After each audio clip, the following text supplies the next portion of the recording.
నమస్కారం NSR news కి స్వాగతం।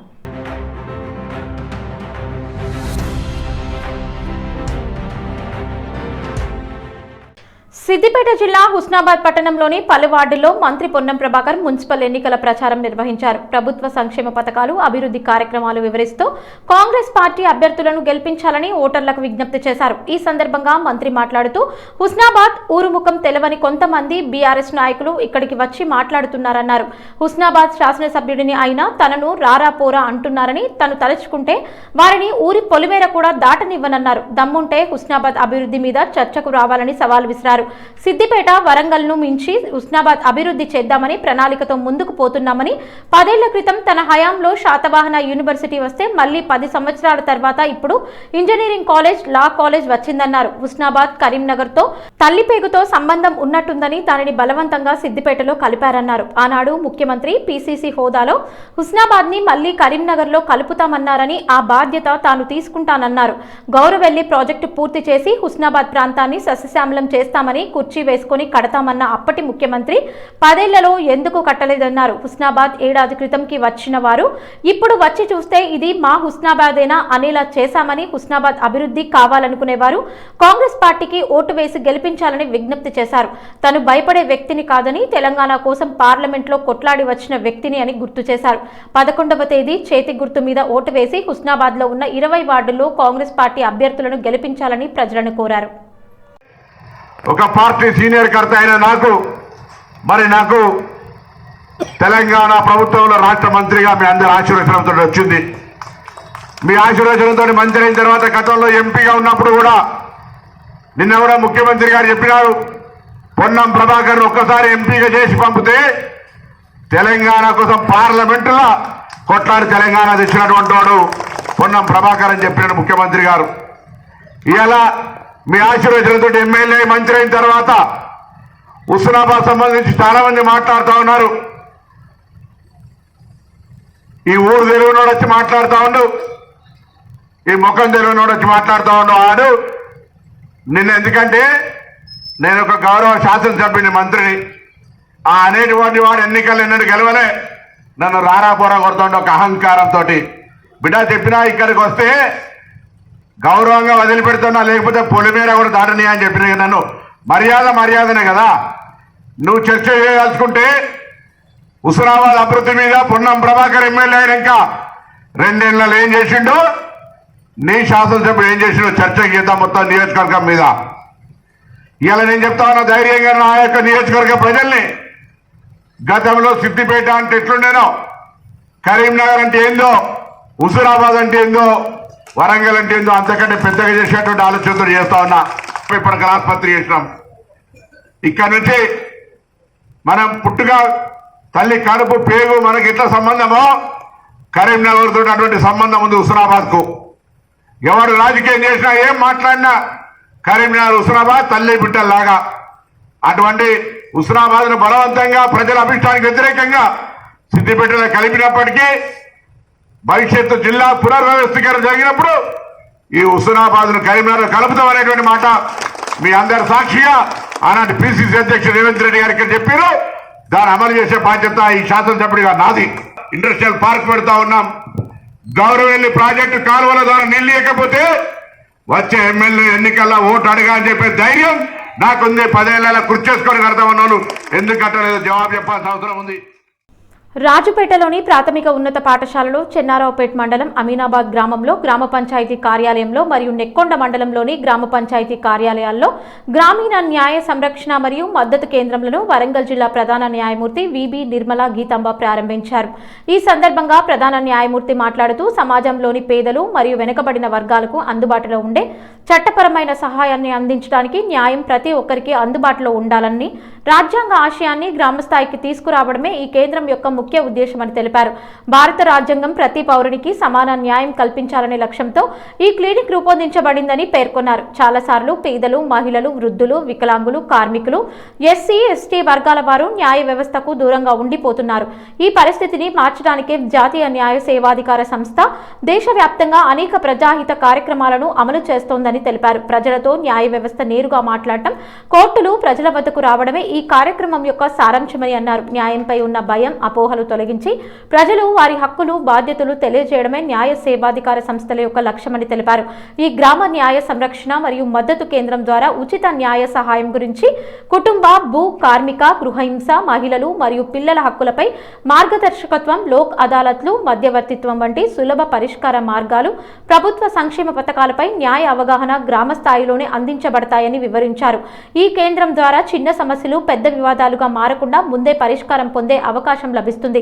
కావున ప్రజలు ఈ కేంద్రాన్ని పూర్తిగా వినియోగించుకోవాలని, తమ సమస్యలను భయపడకుండా తెలియజేయాలని సూచించారు. ఈ కార్యక్రమంలో వరంగల్ జిల్లా న్యాయ సేవాధికార సంస్థ కార్యదర్శి M Sai Kumar, additional junior civil judge Narsampet P Giridhar, న్యాయవాదులు టి సునీత, డి సాంబయ్య, ఆయా గ్రామాల మండల రెవెన్యూ అధికారులు, రెవెన్యూ ఇన్స్పెక్టర్లు, సర్పంచ్లు, paralegal volunteer D Karunakar, B Swapna, K Harish, B Ramulu, ఆయా గ్రామ ప్రజలు తదితరులు పాల్గొన్నారు.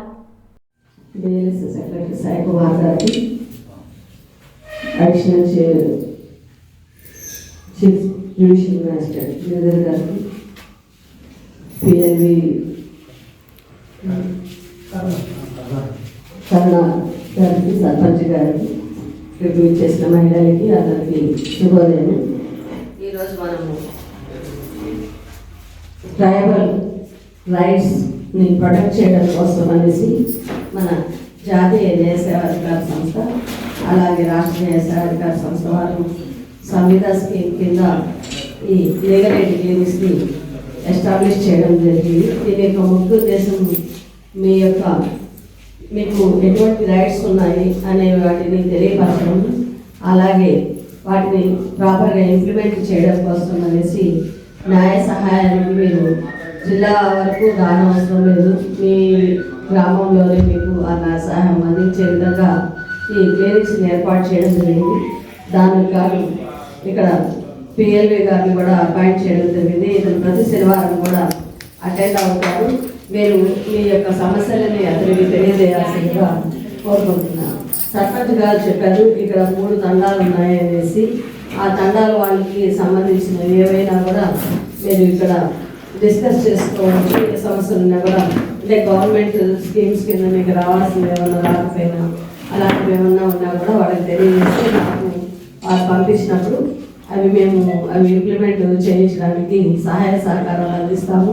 అలాగే మన కేసెస్ ఉంటే కూడా మీకు ఫ్రీ లీగల్ ఎయిడ్ ఇవ్వడానికి కానివ్వండి, అడ్వకేట్స్ని ఇవ్వడానికి కానివ్వండి, న్యాయ సలహాలు ఇవ్వడానికి కానివ్వండి, వరంగల్ న్యాయ సేవాధికార సంస్థ ఎప్పుడు సిద్ధంగా ఉంటుందని తెలియజేస్తున్నాను. ఇంకొకటి పిఎల్వి గారికి నేను తెలియజేసేది ఏమంటే, తండాలు ఎవరైనా పిల్లలు చదువుకోవకుండా ఇంట్లోనే ఉంటే వాళ్ళని తీసుకొచ్చి ఈ స్కూల్లో చేర్పించాల్సిందిగా తెలియజేస్తున్నాను. ఎందుకంటే 6 మంది ఉన్నారు అంటే చాలామంది పిల్లలు ఉంటారు కదా. సో ఎంతమంది చదువే మెయిన్ ఇంపార్టెంట్. ఇప్పుడు చాలామంది ట్రైబల్ పీపుల్స్లో తండాస్లో పిల్లలు చదువుకోకపోవడం వల్ల ఉద్యోగాలు లేక సేమ్ అదే దీంతో పావర్టీతోనూ అందరితో సమాజంలో సరిగ్గా కలవలేని స్థితిలో కొన్ని చోట్ల అసమానతలు, వాళ్ళని అంటే అంటరాలాగా చూడడం ఇలాంటివన్నీ జరుగుతున్నాయి కదా. ఇలాంటివన్నిటిని రూపుమాపాలంటే మీ దీని నుంచి కూడా పిల్లలు చదువుకొని భవిష్యత్తులో గొప్పవాళ్ళు అయితే చాలా వరకు అది ఎంతో ఉపయోగపడుతుంది, మీకు కూడా ఉపయోగపడుతుంది ఫ్యూచర్లో. సో మీ డెవలప్మెంట్ కూడా మీరు కూడా అందరితో పాటు బాగా డెవలప్ అయ్యే అవకాశం ఉంటుంది. కాబట్టి పిల్లల్ని ఖచ్చితంగా స్కూల్స్కి పంపించండి.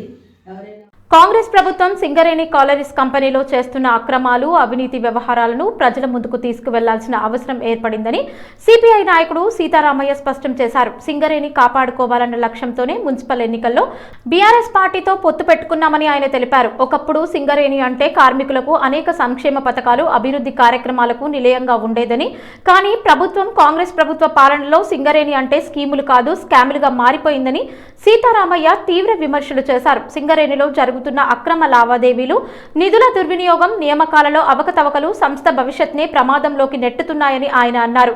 ఇలాగే అవినీతి కొనసాగితే మరో 10 సంవత్సరాల్లో సింగరేణి అనే పేరు మాత్రమే మిగిలి సంస్థ పూర్తిగా కనపడకుండా పోయే పరిస్థితి ఏర్పడుతుందని హెచ్చరించారు. కార్మికుల హక్కులు కాలరాస్తూ సంస్థ ఆస్తులను కొల్లగొడుతున్న కాంగ్రెస్ ప్రభుత్వ విధానాలను ప్రజలు గమనిస్తున్నారని తెలిపారు. సింగరేణిని కాపాడాలంటే ప్రజాస్వామ్య శక్తులు ఒక్కటిగా నిలవాల్సిన అవసరం ఉందని, అందుకే మున్సిపల్ ఎన్నికల్లో బీఆర్ఎస్ తో పొత్తు పెట్టుకున్నామని చేస్తామని సిపిఐ స్పష్టం చేసింది. కార్మికుల పక్షాన సింగరేణి భవిష్యత్ కోసం తమ పోరాటం కొనసాగుతుందని సీతారామయ్య తెలిపారు. మనం ఎందుకు కలిసికట్టుగా ఈ యొక్క మున్సిపాలిటీలో పోటీ చేస్తున్నాం అనేది మీ అందరికి చెప్పాల్సిన బాధ్యత ఉన్నది. ఎందుకంటే మీకు తెలుసు, మనది కార్మిక వర్గ పార్టీ, కమ్యూనిస్ట్ పార్టీ.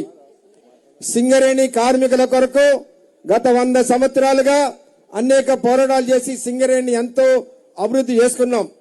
అటువంటి సింగరేణి ఇవాళ ఏం పరిస్థితికి వచ్చిందో మీరు గత 2-3 నెలలుగా పేపర్లలో చూస్తూనే ఉన్నారు. ఒకప్పుడు మన సింగరేణి అంటే స్కీములు, బాగా పనిచేసిన వాళ్ళకి ఈ ప్రైజులు ఆ ప్రైజులు అనే స్కీములు, బోనస్లు ఇట్లా ఉండేవి. ఇప్పుడు సింగరేణి అంటే స్కాములు, అంతా కుంభకోణాలమయం. ఇవాళ ఏదైతే ఓబీ కాంట్రాక్టర్ల దగ్గర నుంచి మొదలు పెడితే అన్ని టెండర్లలో కూడా కోట్లాది రూపాయల కుంభకోణం చేస్తా ఉన్నారు. సింగరేణికి రావాల్సినటువంటి 51,000 కోట్ల రూపాయలని ఈ రాష్ట్ర ప్రభుత్వం ఇవ్వకపోతే ఇంకా సింగరేణి ఎక్కడికి పోతే మీరు ఆలోచించండి. ఇదే ప్రభుత్వం ఇదే విధానాలు కొనసాగితే ఇంకొక 10 సంవత్సరాలలో సింగరేణి అనేది మనకు కనపడదు. కాబట్టి ఎటువంటి పరిస్థితుల్లో ఈ కాంగ్రెస్ కు బుద్ధి రావాలి. ఈ మున్సిపల్ ఎన్నికల ద్వారానైనా సింగరేణి కార్మిక వర్గంలో మీ మీద ఎంత వ్యతిరేకత ఉన్నది అనేది తెలియాలనే ఉద్దేశంతో ముఖ్యంగా మన బీఆర్ఎస్ పార్టీ బాల్క సుమనన్న గారి నాయకత్వంలో మనందరం కూడా కలిసి ఈ యొక్క మున్సిపాలిటీని గెలుచుకోవాలనే ఉద్దేశంతో కమ్యూనిస్ట్ పార్టీ ఈ రోజు ఇక్కడ మనం పోటీ చేయడం జరుగుతా ఉంది. హైదరాబాద్ నాంపల్లి ప్రాంతంలో ఉన్న ఫోరెన్సిక్ సైన్స్ ల్యాబొరేటరీలో భారీ అగ్ని ప్రమాదం సంభవించింది. ల్యాబ్ మొదటి అంతస్తులో అకస్మాత్తుగా చెలరేగిన మంటలు వేగంగా వ్యాపించడంతో పరిసర ప్రాంతమంతా దట్టమైన పొగతో నిండిపోయింది. మంటలు ఎగసి పడుతుండటంతో స్థానికుల్లో భయాందోళనలు నెలకొన్నాయి. ప్రమాద సమాచారం అందుకున్న వెంటనే అగ్నిమాపక శాఖ సిబ్బంది ఘటనా స్థలికి చేరుకుని మంటలను అదుపు చేసే ప్రయత్నాలు చేపట్టారు. ఫోరెన్సిక్ ల్యాబ్లో కీలక పరికరాలు, రికార్డులు ఉండటంతో నష్టం తీవ్రంగా ఉండే అవకాశం ఉందని అధికారులు భావిస్తున్నారు. ప్రస్తుతం మంటలు అదుపులోకి తీసుకొచ్చే పనులు కొనసాగుతుండగా అగ్ని ప్రమాదానికి గల కారణాలపై పూర్తి స్థాయి విచారణ చేపట్టినట్లు తెలిపారు. ఈ ఘటనలో ప్రాణ నష్టం జరిగిందా లేదా అన్న విషయంపై అధికారిక సమాచారం ఇంకా వెలువడలేదు. పరిసర ప్రాంతాల్లో భద్రతా చర్యలు కట్టుదిట్టం చేసి ట్రాఫిక్ ని మళ్లిస్తున్నారు. ఇదిలా ఉండగా రాష్ట్ర రాజకీయాలను కుదిపేస్తున్న ఫోన్ ట్యాపింగ్ వంటి సంచలన కేసులకు సంబంధించిన కీలక ఆధారాలున్న ఫోరెన్సిక్ ల్యాబొరేటరీలో అగ్ని ప్రమాదం చోటు చేసుకోవడం తీవ్ర అనుమానాలకు దారితీస్తోంది. ఇప్పటికే ఈ కేసు దర్యాప్తు కీలక దశకు చేరుకున్న తరుణంలో ఈ ఘటన జరగడం రాజకీయ వర్గాల్లో హాట్ టాపిక్ గా మారింది. ఫోన్ ట్యాపింగ్ కేసులో నిందితులు ఆధారాలను తుడిచివేయాలనే ఉద్దేశంతో హార్డ్ డిస్క్లను ధ్వంసం చేసి మూసీ నదిలో పడేసినట్లు దర్యాప్తు సంస్థలు గుర్తించాయి. అనంతరం ఆ డిస్కులను స్వాధీనం చేసుకున్న అధికారులు వాటిని డీకోడ్ చేసి కీలక సమాచారం వెలికితీసే పనిలో ఫోరెన్సిక్ ల్యాబొరేటరీకి పంపించారు. ఈ నేపథ్యంలో వరుసగా హరీష్ రావు, కేటీఆర్, కేసీఆర్ల విచారణ పూర్తయిన తర్వాత ఛార్జ్ షీట్ దాఖలు చేసే దశలో ఫోరెన్సిక్ ల్యాబ్లో అగ్ని ప్రమాదం జరగడం అనేక అనుమానాలకు తావిస్తోంది. ప్రమాదవశాత్తు మంటలు చెలరేగాయా లేక ఆధారాలను నాశనం చేయాలనే ఉద్దేశంతో ఎవరైనా కావాలని ఈ ఘటనకు కారణమయ్యారా అనే కోణంలో అధికారులు విచారణ చేపట్టారు. పల్లెలు అభివృద్ధి వైపు అడుగులు వేస్తున్న తరుణంలో ఇక పట్టణాల వంతు రానే వచ్చింది. అయితే ఈ తరుణంలో పట్టణ సుందరీకరణ, పట్టణ మెరుగులు, విద్య, వైద్యం ఇలా అనేక రకాల అభివృద్ధికి బాటలు వేసే సమయం ఆసన్నమైంది. జోరు ప్రచారాలు, ఉత్కంఠ ప్రచారాలు చివరి దశలో ఉన్నాయి. జోగులాంబ గద్వాల్ జిల్లా కేంద్రంలోని 17, 18వ వార్డులో బీజేపీ బలపరిచిన అభ్యర్థులు కె మానస, త్యాగరాజు, అనురాధాదేవి అఖండ గెలుపు కోసం జిల్లా యువ నాయకురాలు డికే స్నిగ్ధారెడ్డి గద్వాల మున్సిపల్ ఎన్నికల భాగంగా 17, 18 వార్డులలో ఉన్న డ్రైనేజీ వ్యవస్థ, త్రాగునీరు సమస్య, వీధి దీపాలు మొదలుకొని అలాగే మిగిలిన వార్డులలోని వాటిని కూడా పరిష్కారం చేసి గద్వాల మున్సిపాలిటీని అనేక రకాలుగా అభివృద్ధి చేస్తాం. పట్టణ సుందరీకరణ, మెరుగులు, పెండింగ్ లో ఉన్న సమస్యలను విద్య, వైద్య రంగాల్లో కూడా అభివృద్ధిని చేసుకుందాం. మమ్మల్ని ఆశీర్వదించి భారతీయ జనతా పార్టీకి ఓటు వేస్తే గద్వాల ప్రజలు కల్లారా అభివృద్ధిని చూస్తారు అని ప్రచారం చేశారు. గద్వాల జిల్లాలో ఎలాంటి రాజకీయాలు జరుగుతున్నాయో ప్రజలకు తెలుసని అన్నారు. అభివృద్ధి చేసి ఎన్నికల్లో ఇచ్చిన మాట నిలబెట్టుకుంటామని జోరుగా ప్రచారం చేశారు. ఈరోజు మున్సిపాలిటీ ఎన్నికల సందర్భంగా ప్రచారంలో భాగంగా 15వ వార్డు మా క్యాండిడేట్ అయిన మాన్సా గారి కోసం ప్రచారం కోసం తిరుగుతున్నాం. ఇంటింటికి ప్రచారం చేయడం జరుగుతున్నది. ఇక్కడ గద్వాల మున్సిపాలిటీల మార్పు రావాలని, అభివృద్ధి అనేది బీజేపీ పార్టీ వల్లనే సాధ్యమవుతున్నదనే నమ్మకం ప్రజలలో ఉంది. ఆ నమ్మకం కూడా మాకు కనిపిస్తున్నది. మేము తిరుగుతున్నప్పుడు వాళ్ళు ఇచ్చే రెస్పాన్స్ కూడా మాకు క్లియర్గా కనిపిస్తుంది. తప్పకుండా బీజేపీ వస్తే మేము ఇక్కడ మున్సిపాలిటీ అభివృద్ధి అనేది చాలా చాలా చక్కగా ఏ విధంగా అయితే చేస్తామో అనేది ప్రజలు కూడా చూస్తారు. తప్పకుండా అందరూ బీజేపీ పార్టీకి ఓటేయండి.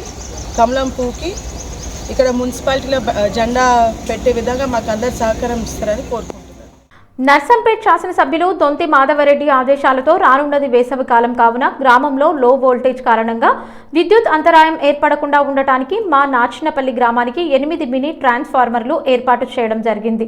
అందుకు గాను పెద్దలు దొంతి మాధవరెడ్డికి, సంబంధిత విద్యుత్ అధికారులకు, మా గ్రామ విద్యుత్ సిబ్బందికి, మా గ్రామ కాంగ్రెస్ పార్టీ పక్షాన ప్రత్యేక ధన్యవాదములు. ఈ కార్యక్రమంలో మండల నాయకులు, నాచినపల్లి గ్రామ పార్టీ అధ్యక్షులు, గ్రామ కమిటీ నాయకులు, యూత్ నాయకులు తదితరులు పాల్గొన్నారు. ప్రభుత్వం సీఎం రేవంత్ రెడ్డి గారు వేసవి యాక్షన్ ప్లాన్ కింద లో వోల్టేజీ మరి రాబోయే వ్యవసాయ కాలం ముందున్నది కనుక మరి మనకు మినీ ట్రాన్స్ఫర్లు నాశనపల్లి గ్రామానికి మన నర్సంపేట శాసన సభ్యులు శాంక్షన్ చేయడం జరిగింది. మరి ఈ ఉన్నటువంటి గ్రామ కమిటీ అందరం పోయి మేము అడగడం జరిగింది. మా నాశనపల్లి గ్రామ ప్రజలకు కృతజ్ఞతలు చేస్తున్నాం. గౌరవ పెద్దలు ముఖ్యమంత్రి యనమల రేవంత్ రెడ్డి గారు, టీఎస్ఎన్పీటీసీఎల్ సీఎండీ వరుణ్ రెడ్డి గారి ఆదేశాలతో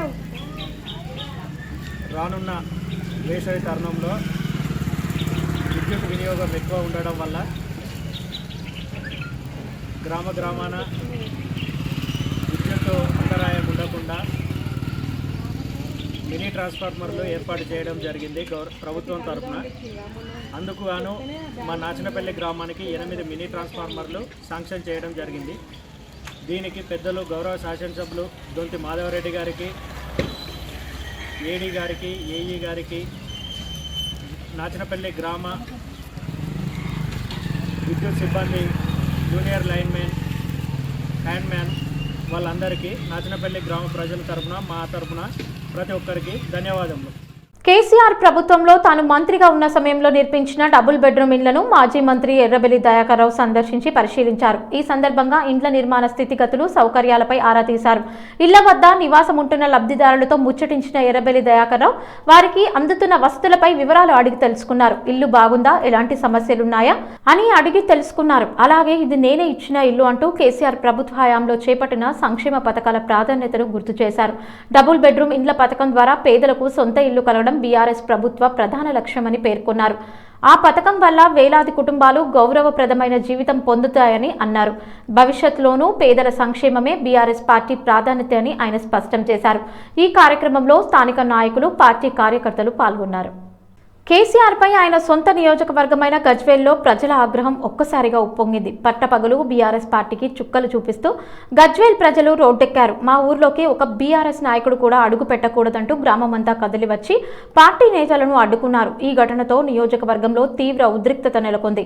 కేసీఆర్ను ఎమ్మెల్యేగా, ముఖ్యమంత్రిగా చేశామని, అయితే ఆయన పాలనలో బాగుపడ్డది మాత్రం ఆయన కుటుంబమే తప్ప తమ జీవితాల్లో ఎలాంటి మార్పు రాలేదని ప్రజలు తీవ్ర ఆవేదన వ్యక్తం చేస్తున్నారు. మా సమస్యలు పట్టించుకొని కేసీఆర్ పాలన వల్ల మా బ్రతుకులు రోడ్డున ఈడ్చాయంటూ ఆగ్రహం వ్యక్తం చేశారు. అభివృద్ధి పేరుతో చెప్పిన హామీలు నెరవేరలేదని, కనీస మౌలిక సదుపాయాలు కూడా అందలేదని ఆరోపించారు. ప్రజల ఆగ్రహంతో పరిస్థితి ఉద్రిక్తంగా మారడంతో పోలీసులు రంగంలోకి దిగారు. భద్రతను కట్టుదిట్టం చేస్తూ పరిస్థితిని అదుపులోకి తీసుకురావడానికి ప్రయత్నిస్తున్నారు.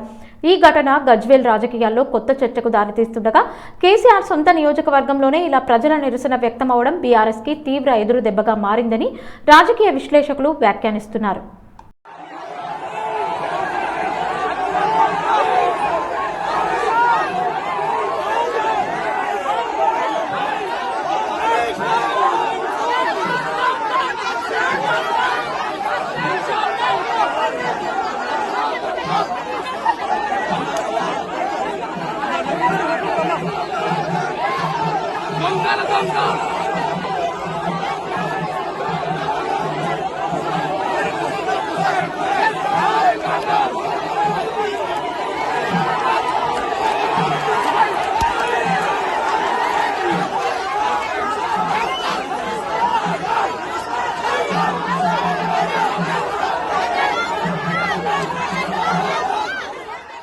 నర్సంపేట మున్సిపాలిటీ ఎన్నికలలో ఎమ్మెల్యే దొంతి మాధవరెడ్డి ఆశీస్సులతో 25వ వార్డ్ కౌన్సిలర్గా పెండం లక్ష్మీ రామానంద్ పోటీ చేయడం జరిగింది. ఈ వార్డ్ ప్రచార నిమిత్తం మాధవరెడ్డి ప్రచారం చేయడం జరిగింది. మేము ఏది చెప్పామో అదే చేస్తున్నాం, ఏది ఇస్తామని చెప్పడం జరిగిందో వాటినే ఇస్తున్నాం, వాటినే అమలు చేయడం జరుగుతుంది. 25 వార్డులో పెండం లక్ష్మీ రామానంద్ని కౌన్సిలర్గా గెలిపిస్తే మున్సిపల్ చైర్మన్ పదవి ఆమెకే సొంతమవుతుందని ఎమ్మెల్యే స్పష్టం చేశారు. అభివృద్ధి పనులు వేగంగా జరగాలంటే కాంగ్రెస్ అభ్యర్థులను భారీ మెజార్టీతో గెలిపించవలసిన అవసరం ఉందని ఆయన పేర్కొన్నారు.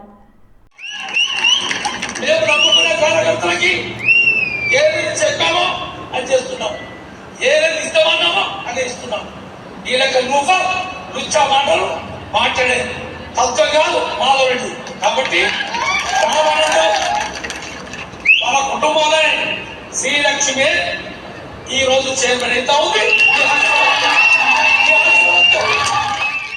ఈ వార్తలు ఇంతటితో సమాప్తం. నమస్కారం.